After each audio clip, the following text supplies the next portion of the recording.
জনগণ কাঠামো গ্রহণ করলে রাজনৈতিক দলগুলোকে তা শ্রদ্ধা করতে হবে বলে মন্তব্য করেছেন সমাজ কল্যাণ ও মহিলা ও শিশু বিষয়ক মন্ত্রণালয়ের উপদেষ্টা শারমিন এস মোরশিদ।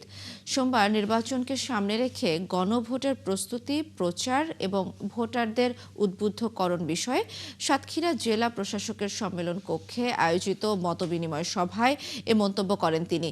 উপদেষ্টা বলেন, গণভোটের মাধ্যমে নির্বাচনকালীন তত্ত্বাবধায়ক সরকার ব্যবস্থা, নির্বাচন কমিশন ও অন্যান্য সাংবিধানিক প্রতিষ্ঠান গঠন, দুই কক্ষ বিশিষ্ট জাতীয় সংসদ সহ ৩০টি গুরুত্বপূর্ণ বিষয় সংস্কারের আওতায় আসবে। আর আগামী নির্বাচনে বিজয়ী রাজনৈতিক দল এবং বাস্তবায়নে বাধ্য থাকবে বলেও মন্তব্য করেন তিনি।